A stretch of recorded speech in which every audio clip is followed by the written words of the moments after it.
No, siemandero, witam wszystkich bardzo, bardzo serdecznie w kolejnym odcinku filmików o gitarach. No dzisiaj już wasze zdrowie bezalkoholowym piwkiem, ale wczoraj było... No, epicko było na live'ie. Długi live'ik wczoraj wyszedł. Bardzo dziękuję wszystkim, którzy na tym live'ie byli, chociażby przez chwilkę, wszystkim tym, którzy byli przez cały czas. Pożegnanie niestety Miguela, takie oficjalne, chociaż oczywiście Miguel gdzieś tam się jeszcze przewinie przez odcinki, ale no takie pożegnanie Miguela.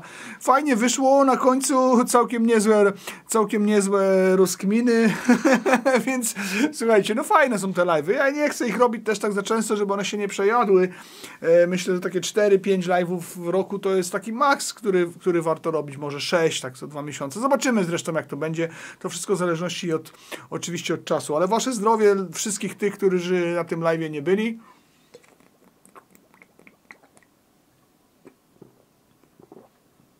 O! Jest orzeźwienie.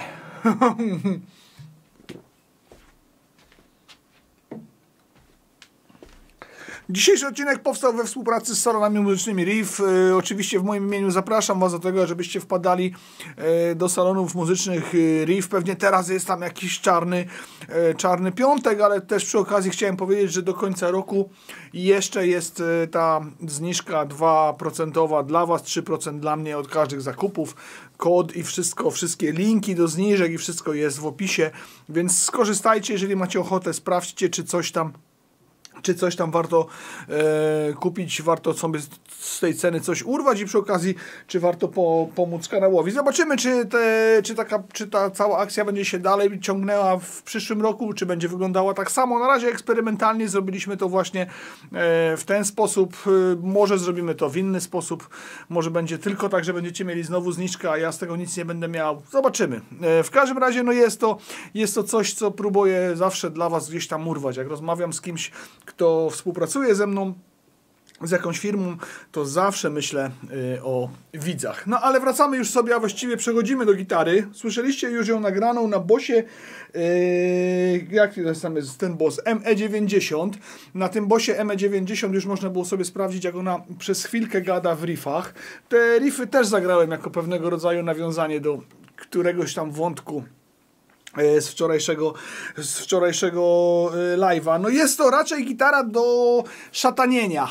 Zresztą ona jest znana chyba z rąk Huberta Więcka, którego bardzo z tej strony pozdrawiam, artysty firmy Ibanez zresztą. Tutaj to logo tego Ibaneza jest takie bardzo, bardzo niewidoczne. To mi się nawet podoba, wam powiem szczerze.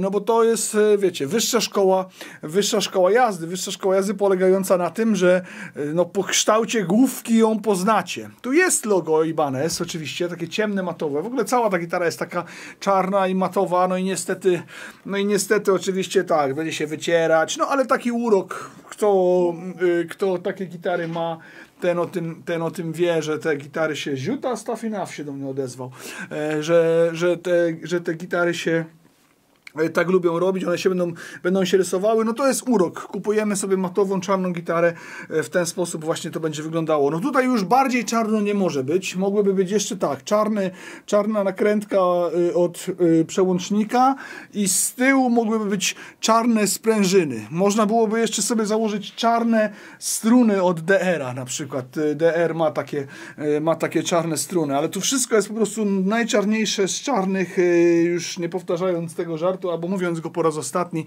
czarne jak w habicie ksiądz.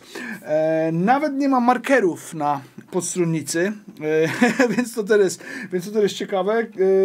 Nie dla wszystkich to jest fajne, że takich markerów nie ma, bo są ludzie, którzy lubią jednak, że tutaj jakiś tam marker jest. No oczywiście mamy markery na boczku, nawet być może one są fluorescencyjne, czyli one się gdzieś tam, chyba się gdzieś tam w ciemnościach świecą, tak, one się świecą w ciemnościach, więc no generalnie jak komuś wystarczają tutaj markery, no są one tutaj, te takie malutkie, więc ta gitara jest taka naprawdę, wiecie, no w ogóle jej nie widać, tak? Zakładacie czarne ubranie, czarne gumki białe, adidasy, czarną koszulkę i generalnie wychodzicie na scenę i nie widać ani was, ani gitary. Ja to szanuję. Ja bym wolał różową. No nie, no może niebieską, albo fioletową, albo czerwoną. Nie, najlepsza to czerwona. Ibanez XTP. Szkoda, że nie XTP. Jeszcze tak nie ma. On jest XPT. XTP, czyli Xantyp, nie? Tutaj jest Xanpyt model, jakiś Xanpyt pewnie jest gdzieś i sobie go używa. Oszukała mnie ta gitara tym B, że myślałem, że jest barytonem, ale ona barytonem nie jest. No B pewnie odpowiada tutaj za black po prostu. 620, czyli całkiem wysoki model w hierarchii Ibaneza. No i rzeczywiście tutaj mamy, słuchajcie, no to jest konkretne wiosełko. Gitara jest wyprodukowana w Indonezji, ma klucze Gotoha, hebanową podstrunnicę. Nie wiem, czy nawet nie są stalowe progi. Dopatrzcie się w tej specce, którą gdzieś tam teraz wrzuciłem, czy te progi nie są stalowe. Dwa przetworniki DiMarzio Deactivator, mostek Low Pro Edge, z tego co pamiętam, on się chyba tak nazywa, to też tam będzie napisane na tej stronce riffowej, którą teraz oglądacie. I generalnie, no słuchajcie, no to już jest taki, z indonezyjskich instrumentów to jest taki top topów tak naprawdę. To jest seria Iron Label, czyli no właśnie te gitary, które są czarne, przeznaczone do grania metalu i tak dalej, i tak dalej. Oczywiście wyróżnia się tym, że ma bardzo, bardzo wygodny gryf, dostęp do wysokich pozycji poprzez wyprofilowanie łączenia. Tak naprawdę to jest gitara, która jest neck through body też. Ten gryf jest to profil Wizard, znany z gitar Ibaneza, zrobiony z klona i z orzecha, chyba z 5 kawałków, 3 klonowe, 2 orzechowe. Dalej, no tak jak powiedziałem, jest to neck through body, a te skrzydełka, które tutaj właściwie nawet można nazwać skrzydełkami, zrobione są z drewna, które nazywa się pięknie okueme. Pierwsze zadanie w komentarzach, napiszcie, czym jest drewno okueme. Zostawcie lajka, piszcie komentarze, podszerowywujcie ten film, subskrybujcie kanał, jeżeli jeszcze tego nie robicie, sprawdźcie poprzednie odcinki. Dziękuję oczywiście wszystkim patronom za wspieranie kanału. Przypominam, że jeszcze trwa konkurs Labogi. W tym konkursie Labogi naprawdę możecie sobie ściągnąć darmowego triala z Aurora DSP i na tym możecie nagrać, więc nie wiem, co was tam blokuje przed tym. Nie trzeba nawet nic kupywać, a można wygrać. Dla patronów również jest zabawa w tym miesiącu, więc bardzo, bardzo serdecznie dziękuję patronom. W tym momencie posłuchamy jeszcze jednej próbki nagranej przez Bossa ME90.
Nigdzie na stronie producent nie podaje, że te progi są stalowe, więc być może one stalowe nie są, no bo rzeczywiście by się tym szczycili. Hebanowa podstrójnica bez żadnych markerów, tak jak powiedziałem, to jest najprawdopodobniej heban Makassar, bo on nie jest taki czarny i świecący, jak niektóre hebany potrafią być, ale też dodaje no, pewnej dystynkcji wyglądowej i jest no, na pewno dużo ciemniejszy niż byłby palisander, czy jakiekolwiek inne drewna ostatnio stosowane, typu jakieś tam laurel i tak dalej. Klucze mamy gotochowskie, bardzo dobre klucze Gotocha japońskie, mimo tego, że gitara jest indonezyjska. Oczywiście no, tu jest blokada, tutaj jest oczywiście mostek. Ten mostek się nie rozstraja, będę to sprawdzał jeszcze później, ale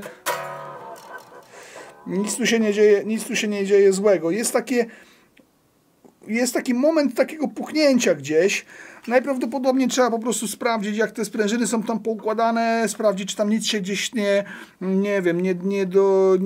dotyka i generalnie no jak to gitara nowa ze sklepu jest to instrument, który trzeba oddać od razu do serwisu i go tak ustawić naprawdę pod siebie, po prostu tak konkretnie na strunach, które lubicie według akcji ZUS i tak dalej. I tak dalej. No mnie się na tym instrumencie bardzo fajnie grało. Sprawdźmy sobie, czy ona leci jakoś na główkę, bo tego nie sprawdzałem. Więc założę sobie tutaj jakiś paseczek. W fajnych miejscach są zaczepy. To też jest tutaj takie ciekawe. Więc zobaczymy sobie, czy ona leci na tą główkę. Te zaczepy dosyć solidne, więc nawet jest ciężko założyć ten pasek, a jak jest ciężko założyć, to jest też ciężko pasek, żeby spadł, żeby go zdjąć, nie? Więc to jest też dobre. Nie wiem, czy dobrze założyłem, poczekajcie, bo to musi być tak i chyba tak. Tak w ogóle to taka moja rada, słuchajcie, miejcie zawsze założony pasek i nawet jak siedzicie z instrumentem, to lepiej mieć go na pasku. No tutaj się tak zawija, więc tutaj na pewno od skórki będzie się wycierał, ale czy ta gitara leci na główkę? No jakoś nawet bym powiedział, że niespecjalnie, nie? A jeszcze jak sobie oprzemy tutaj rękę i będziemy po prostu grać tak jak na Explorerze, bo ona jest jakąś tam pochodną Explorera, Warriora, Razorbacka, no jest w tych takich metalowych klimatach. Jak sobie tutaj to położymy, absolutnie żadnego problemu.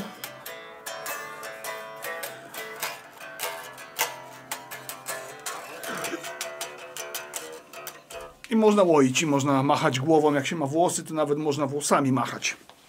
Ja mam włosy, ale pod czapką i krótkie. Obiecuję sobie tyle razy, że zapuszczę i jakoś nigdy nie zapuściłem jeszcze. W pewnym momencie zawsze obcinam. Po roku czasu chyba najwięcej.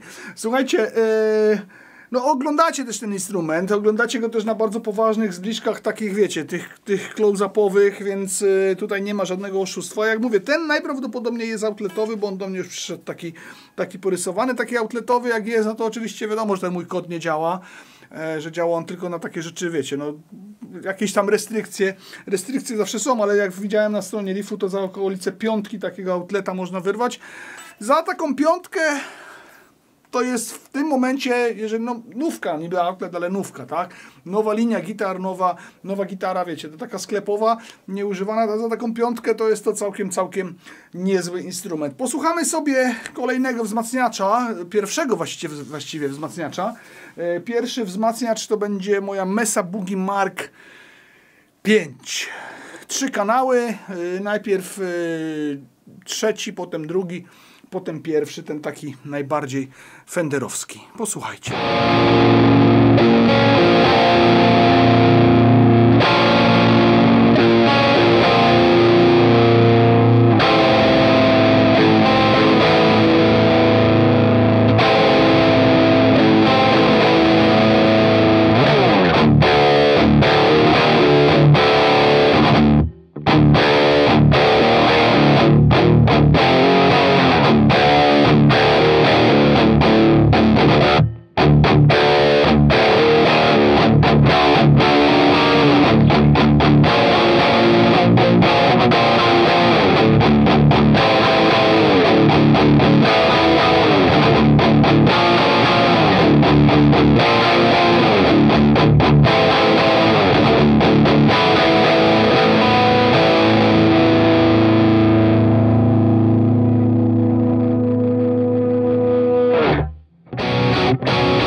że mamy tutaj całkiem mocne pick-upy, chociaż jak się potem okaże w specyfikacji one nie są takie mocne, ale no jednak pick-upy do łojenia. Mimo tego, że jest to gitara do łojenia, słyszeliście na tym kanale czystym, zarówno na symulacjach bossowskich, jak i na prawdziwej mesie, że ta gitara ma w sobie też coś takiego, że no ta czysta barwa tutaj jest, więc to nie jest instrument tylko i wyłącznie do łojenia. Nie ma żadnego rozłączania cewek.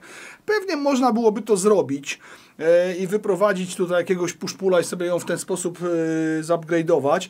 Trójpozycyjny przełącznik, jakby się jeszcze te cewki podzieliło, na pewno Dimarcio daje kabelek 4 plus masa, więc na pewno można to zrobić. Jakby się jeszcze je podzieliło, dodajemy uniwersalności temu instrumentowi, mimo tego, że jest to gitara, która jest, no wiecie, no predystonowana, no, Jurka Syczyńskiego z nią nie widzę na scenie, pozdro ziemniak, natomiast no myślę, że da się na niej grać też różne inne rzeczy. Bardzo ciekawy jest radius w tym instrumencie, jeżeli chodzi o postrunnicę. Będziemy zaraz robić pomiary tego wszystkiego, ale radius tutaj jest 16 cali, 15,3, no więc prawie, że 16 cali, jest bardzo, bardzo płaski. No jest to gitara dla do tak zwanej wirtuozerki, na pewno. Ma dosyć, brzmienie bym tutaj nazwał takim słowem sztywne brzmienie.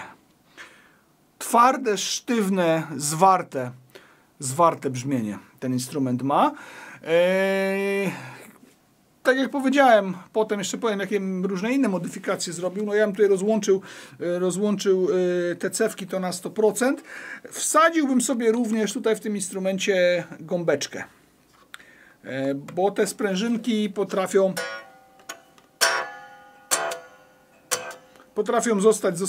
zostawić ślad. Są oczywiście również jeszcze tacy, którzy pewnie założyli tutaj jakąś gąbeczkę i ludzie lubią to wytłumaczyć, żeby była jeszcze bardziej zwarta. Ale no taka nowa w riffie do tego, a wiecie, no generalnie to jest tak, że nie spotkałem się jeszcze, żeby fabrycznie ktoś na przykład wkładał gąbki na sprężyny, żeby jakieś takie rzeczy się działy. To już są takie rzeczy, które się robi samemu, więc słuchajcie. Idźcie do najbliższego salonu muzycznego Riff, ograjcie sobie tą gitarę i tysiące różnych innych na różnych piecach, które mają, i o tym jest ten fragment tego odcinka, że namawiam Was, żebyście z tego salonu skorzystali i zarówno z wiedzy, jak i ze sprzętu, który tam, z wiedzy sprzedawców, jak i ze sprzętu, który tam jest. Na pewno można, nie wiem, poznać nowego kolegę. Fajnie jakby zrobili tablicę ogłoszeń, na której można byłoby poznać nowego kolegę, w którym można grać zespół, albo założyć zespół, albo koleżankę. Czy widzę dziewczynę z taką gitarą? Kurczę, no odważną dziewczynę, ale w sumie widzę, nie? Nie wiem, Kaśka z Okapu mogłaby spokojnie na takiej gitarze grać. Paulina to już w ogóle. Więc jak najbardziej tak. Wtyczki VST sobie sprawdzimy. W jednym kanale jakiś tam Marshall, a w drugim to, co się zmienia. I rzeczywiście na razie tylko po prostu klikam we wzmacniacze i nie bawię się jeszcze presetami. Słuchajcie, nie mam czasu. Zresztą ta amplituda z tych presetów i z tych takich kliknięć już sama w sobie dobrze gra. I te połączenia są fajne, więc jest dobrze. Posłuchajcie.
przyszedł czas na ważenie i mierzenie, ale zanim sobie to zrobimy, słuchajcie, no to taką gitarę jest dosyć ciężko postawić na jakimś stojaczku. No bo nawet taki stojaczek prawie że zwyklak, no to tak średniawka gdzieś tam. Zawsze ta gitara się będzie gdzieś tam przekręcać, gdzieś tam nie będzie nam pasować, więc tak naprawdę jedyną opcją jest taki stojaczek, który jest tak naprawdę takim stojaczkiem wiszącym i wtedy za tą główeczkę sobie to wisi. Gdzieś tutaj sobie znajdujemy ten punkt podparcia, ale no przez niesymetryczność tego na dole no powoduje nam to właśnie, że musimy użyć takiego dosyć specjalistycznego stojaczka. Ja na szczęście taki stojaczek posiadam. Natomiast rzeczywiście, jeśli byście taką gitarę kupowali, no to trzeba też od razu pomyśleć o jakimś tam stojaczku. Sprawdźcie w riffie, czy tych stojaczków właśnie tam nie ma tak naprawdę. Zaczniemy sobie od mierzenia pick-upów. Co prawda ja czasami mówię, że jakie są pick-upy, które są fabryczne, to po co je właściwie mierzyć? W sensie fabryczne takie, że nie wiem, to są Dimarcio deaktywatory, czyli o to mi chodzi, że one są fabryczne na tyle, że no można znaleźć ich speckę, tak, na stronie producenta Dimarcio. Ale na przykład mogę Wam wyznaczyć zadanie w komentarzach, żebyście sprawdzili, co podaje Dimarcio, a co mówię Wam ja, jeżeli chodzi o te deaktywatory. Deaktywatory same w sobie są to pick-upy, które mają troszeczkę gdzieś tam symulować brzmienie przetworników aktywnych, nie będąc przetwornikami aktywnymi. Pierwszy raz słyszałem je chyba u Fryty w jakiejś gitarze, gdzieś tam dawno temu i generalnie zrobiły na mnie nawet całkiem niezłe wrażenie i w tej gitarze też robią wrażenie. To są pick-upy do łojenia. Bardzo fajnie wyglądają, też nawiązują do starych pick-upów Dimarcio, gdzie heksy i puszka była i tak dalej, i tak dalej. To jest fajnie zrobione i moim zdaniem to jest no, taki ciekawy hołd, jeśli chodzi o Dimarcio, do tego, co zawsze gdzieś tam się u nich pojawiało. Czy one grają jak pick-upy aktywne, to ja tego nie wiem jakoś specjalnie. Nie powiedziałbym, że to jest, nie wiem, pick-up, który, jeśli chcecie mieć pasywnego pick-upa, który będzie grał jak EMG, to że to jest wybór. To jest po prostu dobry przetwornik, który dobrze gada i całkiem spoko się zachowuje. Przekręćmy tą gałeczkę. Od razu Wam powiem tak, że z gałeczką w tej gitarze no mam problem, tak? Czyli jak ktoś gra na stratocasterowatych, to nie będzie miał problemu. Ja miałem ten problem, ta gałeczka mi się potrafiła ściszać. Nawet powiem Wam, że nie wiem, czy próbka na mesie bugi nie była tak, że gdzieś mi się ściszyła i dopiero potem to zauważyłem, jak nagrywałem na następnym jakimś tam setupie, więc nawet nie jestem tego pewien, więc no ja bym od razu też w tej gitarze to wyjął sobie te tony i przełożył sobie tą gałkę trochę dalej i zostawił sobie jedną.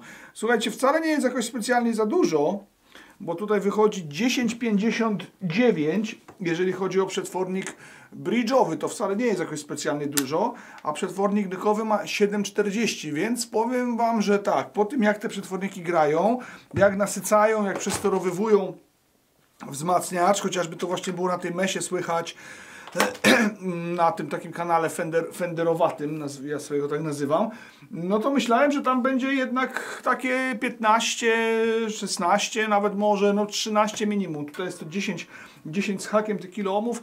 Wiecie, to jest tylko i wyłącznie wartość, tak? To nieraz tutaj w tych testach udowodniliśmy, że to mierzenie to jest tylko i wyłącznie pewnego rodzaju gdzieś tam jakaś wartość, która wcale nie musi być taką wartością, że będzie mocny pick-up, mocno będzie grał, a będzie dużo tych kiloohmów. Bardzo, bardzo fajnie, że się zaczęło to tak mierzyć, że sobie te pick-upy sprawdzamy, bo też się czegoś ja dowiedziałem, czegoś Wy się dowiedzieliście. Zważymy sobie instrument. Jest to dosyć ciężka gitara. Nie da się ukryć, że ta gitara jest dosyć ciężka. No ale zobaczmy, sprawdźmy, ile ona tak naprawdę nam tutaj waży. 0. Wiecie co? Ona się wydaje ciężka, bo ona ma 3,38, czyli ona tak naprawdę mieści się w granicach tego, że jest poniżej 3,5 kg, czyli właściwie to też jest ciekawe, widzicie, więc takie ogólne wrażenie jest takie, że ona jest ciężka, jak się bierze do łapy, ale ona wcale taka ciężka się nie okazuje być, więc nie wiem z czego to wynika. Znowu mamy cyferki, Znowu mamy, nie wiem, pierwszy odcinek dekalogu, tak? Tam też były cyferki u Kieślowskiego. Tak mi się jakoś to nasunęło, słuchajcie. No, nie mędrca, szkiełko i oko widać. Jest tylko i wyłącznie ważne. Ale mierzymy dalej. 42,5 jeżeli chodzi o blokadę. 43 jeżeli chodzi o pierwszy próg. Rozstaw strun na siodełku 36,3. No nie ma tutaj tych markerów. Markery są tylko na boku. Na progu 5 mamy 47,2. Na progu 7 jest 50,4. Dosyć szeroki jest ten gryf, to już można rzeczywiście stwierdzić. Na progu 12 52,6 i na samym końcu gryfu jest 57,2, 57 jak dobrze ścisnąć, więc no jest to rzeczywiście dosyć no szeroki gryf. Akcja strun, z jaką ta gitara przyszła, ja jej specjalnie jakoś nie ustawiałem, musiałem ją troszeczkę podstroić.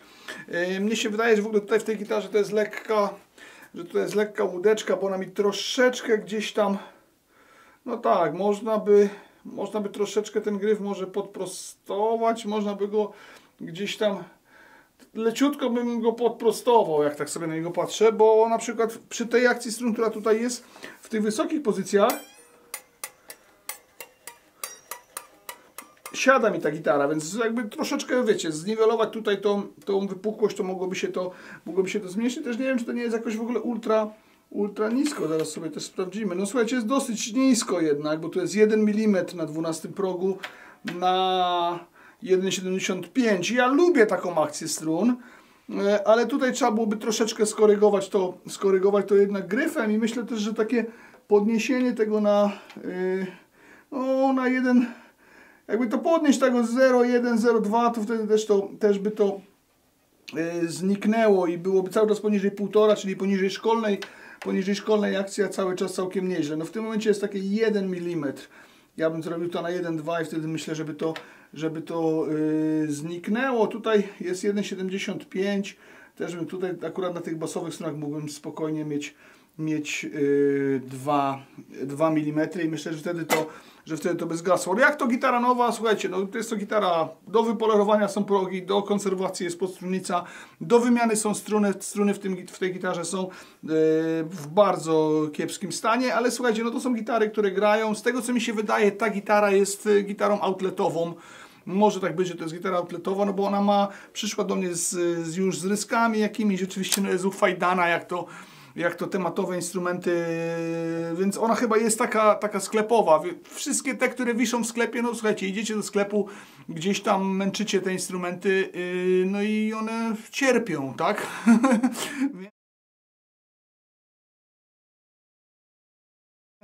Więc tak to wygląda, jeśli chodzi o to, czy tutaj stroi ta gitara, nie?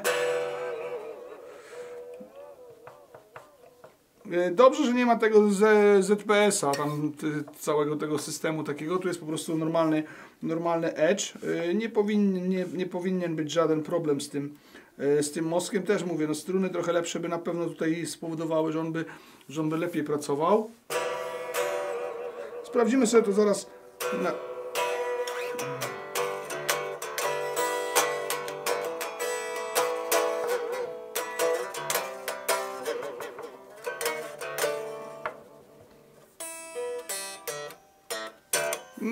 Nie rozstraja się ten mostek. Patrzę, jeszcze nie ma takiego, ma na tych sprężynach taki moment. Czasami w mostkach w tremolo jest tak, że może Wam nie wrócić tak po prostu, jak wiecie, zrobicie tak i puścicie wajchę, czasami trzeba po prostu taki zrobić gdzieś tam ruch dookoła i wtedy gitary wracają. Jest to całkiem normalne dla mostków Floyd Rose właśnie. Dobra, zobaczymy sobie grubość jeszcze tego gryfu, a zaraz będziemy też mierzyć. Zobaczymy sobie grubość, jak znajdę linijkę do grubości. Jest moja linijka do grubości. Dobra, sprawdzamy sobie grubość. W okolicach progu pierwszego 19,9. Cieniutko.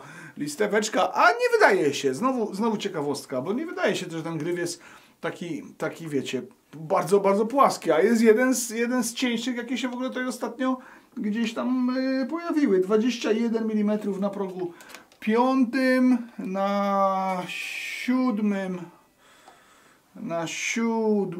22, na drugim piętrze jedno, na 12 23 mm, więc no listeweczka. Więc sprawdźmy sobie jeszcze na koniec, nie tak od tyłu, jak ta listeweczka też nam wygląda na naszym obrazku. I zobaczymy sobie jaki jest tutaj ten profil. Już gdzieś tam widzieliście pewnie speckę, już pewnie mówiłem o tym, co producent tutaj podaje, ale myślę, że to jest bardzo ważna część naszego testowania gitar i mierzenie tego moim grzebyczkiem, więc to jest grzebyczka dla mnie przynajmniej jest bardzo ważny, bo sam się uczę, a pamiętajcie o tym, że ten kanał jest też po to, żebyście wy się różnych rzeczy tutaj mogli dowiedzieć i cały czas, żebyśmy się w różnym stopniu rozwijali i żeby można było się uczyć. Natomiast tutaj trzeba tak, dobrze to przykleić. Niestety ten grzebyczek, ale ten grzebyczek no, potrafi rysować te lakiery. Mówię, no, jeszcze te czarne maty to już jest w ogóle po prostu totalna tragedia. Dobra, mam obklejony, teraz muszę wyrównać. Nie pamiętam po której gitarze to jest. Wyrównam sobie tam o szafeczkę, poczekajcie.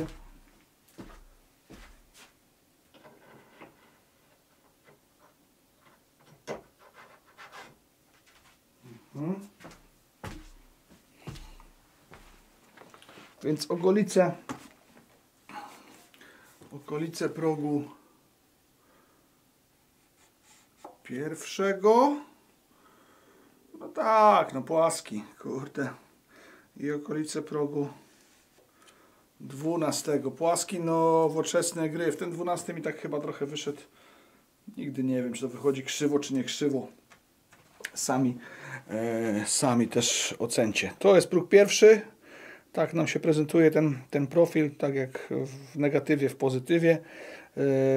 No płaściutko, nie? Chociaż tutaj bym nie powiedział, że te boczki są aż takie bardzo, bardzo płaskie. No tutaj już widać to rozpłaszczenie troszeczkę bardziej, więc no, dla wszystkich maniaków łojenia na... No słuchajcie, no płaściutki z płaściutkich jest, nie? Więc dla wszystkich maniaków łojenia na płaskim gryfie tutaj na pewno jest to gratka. No dobra, no to chyba wsio, jeśli chodzi o ten pokój. Posłuchajmy w tym momencie, co zagrał Miguel, a potem pogada Miguel. Jeszcze raz dziękuję za tego live'a.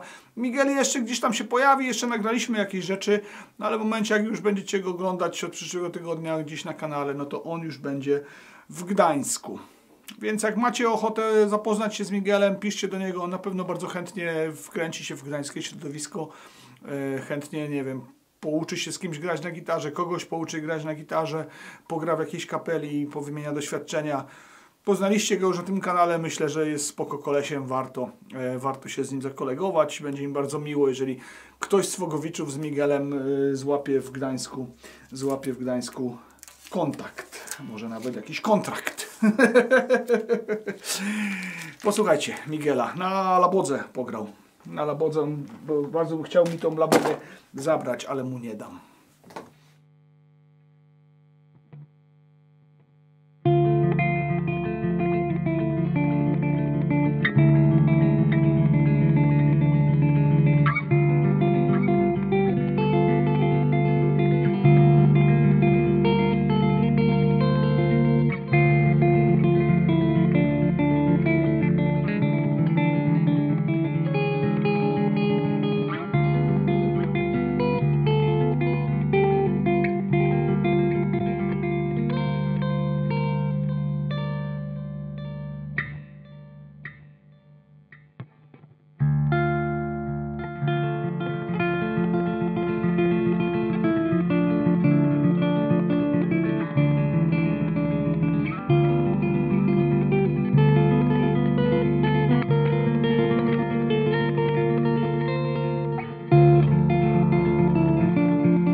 bez kostki.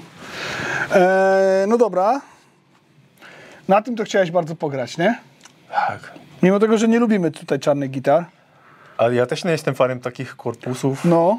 Ale i tak, Ibanez, jestem ogromnym fanem tej marki, więc czekałem co miesiąc, a dzisiaj wreszcie się udało. Czemu jesteś fanem marki Ibanez? Aż takim wielkim, bo to już nie pierwszy raz to powtarzasz. Co stoi za tym, że jesteś fanem marki Ibanez? Chyba to jest pierwszy raz, jak mówię o tym na kanale. No. No, bo dorastałem z MTV, tak? A wtedy co każdy grał na Ibanez.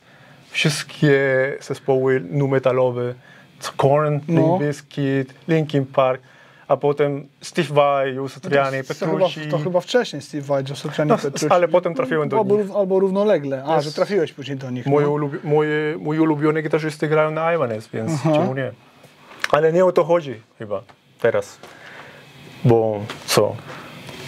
No dobra, to jak wrażenia na temat samego instrumentu? Po pierwsze ten wygląd jest super, naprawdę. Bardzo mi się podoba. Już nie pamiętam, co grałem na niej, ale fajnie się czuło. Potrzymaj na chwilę, gadaj. Aha, nie jest taka ciężka, jak myślałem, bo wiadomo, to jest jakby Explorer trochę. A ten Explorer, o ile pamiętam, twój czerwony Explorer jest raczej ciężki. Ale to jest gitara jakby metalowa, sportowa. Nie testowaliśmy nawet tego tremolo, ale co to ma być? No mów. Ale pewnie jest stabilny. No i bardzo mi się podoba, że ten gryf nie ma marek, znaczy nie ma inlaysów, markerów. To zawsze jest plusem dla mnie. To super dostęp do tych wysokich progów. Tak. I co więcej mogę powiedzieć? Bo nic. Bo wiesz dlaczego mierzyłem? Bo mnie to, ja tego nie sprawdziłem przed nagraniem, ani w ogóle, wiesz, ale tutaj jest takie B, nie? XTPB, XPT znaczy się B. I się zastanawiałem, czy to B nie odpowiada, że ona jest troszeczkę dłuższa, barytonowa, ale nie jest. Nie. Wydawało mi się, wiesz, nasugerowało mi to, że jest, no ale zmierzyłem. No i nie, no jest 60, czekajcie, no jest 65 do mostka, a Fender jest...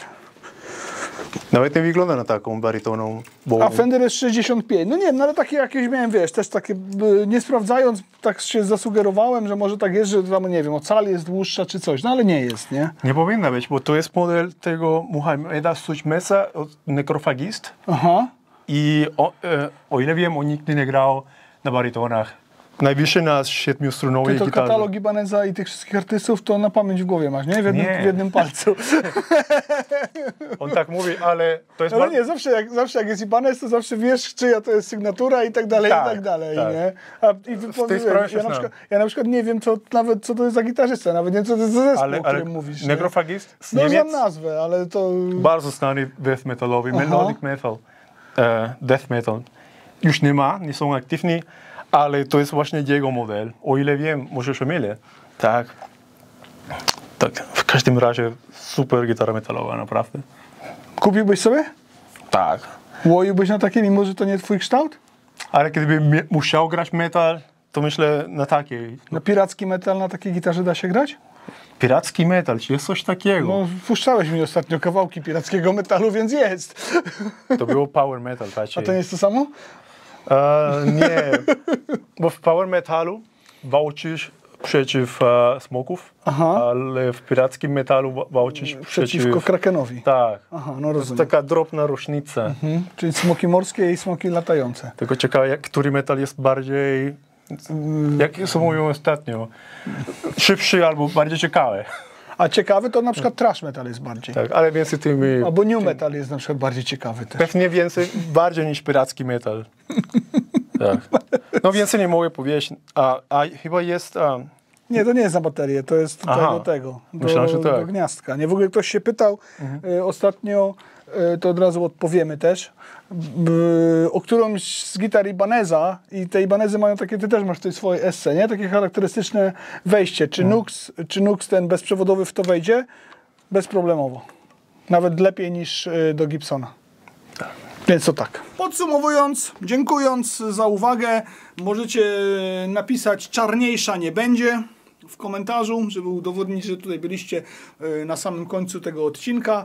Bardzo wam dziękuję, że chce się wam oglądać, chce się wam pisać te komentarze i chce się wam tutaj być i spędzać ze mną ten wirtualny czas poprzez ekran. Niezmiernie jest mi miło, bo mnie to daje cały czas radość. Ostatnio się pojawił taki komentarz, że ile ja mogę kręcić cały czas o tym samym. To nie jest cały czas o tym samym.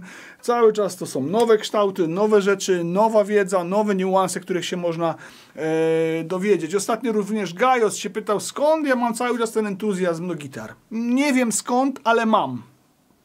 I chcę się nim z wami dzielić, bo generalnie mnie to cały czas jeszcze jara. Nie robię tutaj nic na siłę, nie robię tutaj nic wbrew sobie, nie robię tutaj nic dla pieniędzy. Po prostu jara mnie to, że mogę kolejną gitarę wziąć, mogę sobie iść do salonów muzycznych Riff, wziąć coś z półki i powiedzieć, to chcę dla was przetestować, że mogę gdzieś tam na tym nawet tą godzinę czy dwie pograć, poobcować z jakimś kolejnym instrumentem, nowym, starym, swoim, nie swoim i tak dalej, i tak dalej. Jara mnie to, naprawdę, totalnie. Nie będę ukrywał, że trochę mnie też to jara przez to, że jest Patronite. Bo ten Patronite dał mi wiarę jeszcze większą w to wszystko i wiarę w to, żeby to rozwijać. I jak widzicie, no to ten kanał się dość poważnie rozwija, powolutku, ale cały czas do przodu. Nie będę ukrywał, że też te lekcje, na które teraz chodzę, to jest też takim wynikiem tego, że słuchajcie, no chce się wam oglądać, niektórym chce się płacić. Dzieją się tutaj rzeczy czasami niesamowite, tak jak na tym wspomnianym wczorajszym live'ie. No i generalnie dziękuję wam za to, że jesteście po raz kolejny. Najbardziej dziękuję tym patronom właśnie, ale bo dzięki nim to się dzieje, ale słuchajcie, nie tylko patronom, również na przykład tym, co końcówki samochodowe kręcą, więc kręćcie swoje końcówki samochodowe. Teraz przed wami deska, oczywiście deska, jak to deska nagrana jest kamerą Zoom Q8N 4K. Moją nową kamerą Zoom Q8N 4K. Wejdźcie na mojego Elixa, bo ta stara kamera Zoom Q8 i różne inne rzeczy gdzieś tam zaraz będą powystawiane. Jak wiecie, odświeżam szuflady i robię pustki i przez najbliższe 10 lat wyprzedaję to, co zbierałem przez ostatnie 15. Nie wszystko, ale część na pewno. I sprawdźcie tego Elixa. W tym momencie przed wami deseczka, w tym momencie przed wami końcówka samochodowa i jeszcze raz dziękuję za uwagę. Do jutra, mam nadzieję, że się uda. Elo.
Siemandero, hej hej, witam wszystkich gitarowych maniaków.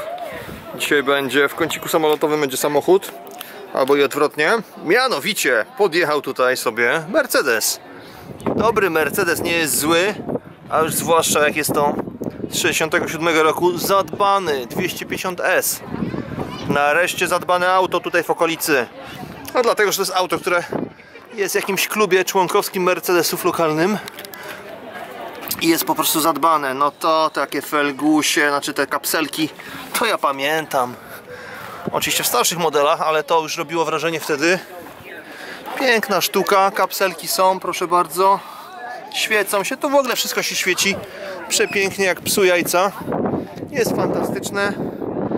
Dobry ten Mercedes jest. Jeszcze sobie stoi między dwoma samolotami, co dodaje mu tutaj powagi. Dwa reflektory i migacz. Elegancja. Zobaczmy, co on tu jeszcze miał na wyposażeniu. Jest lustereczko, które powieprzecie. W środku czerwone skóry. Klameczka, wszystko gra. No to jest to. Takie... Can I check in? Yes, of course. Alright. Sounds good. Sorry? Do you know this car? I've seen a few later variations, but not the 67. Yeah. Yeah. That's it. Alright. Jest okazja, słuchajcie, wejdziemy do środka. 67. Yeah, I'll help myself. Which language do you speak? That's Polish. Polish. Nice. Ah, cool. No to jak jest okazja... O, mięciutko. Can start for you if you want.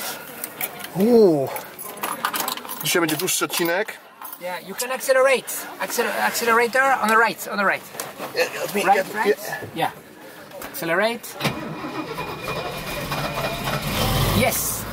Mamy to! Jest dźwięk Mercedesa. Woohoo.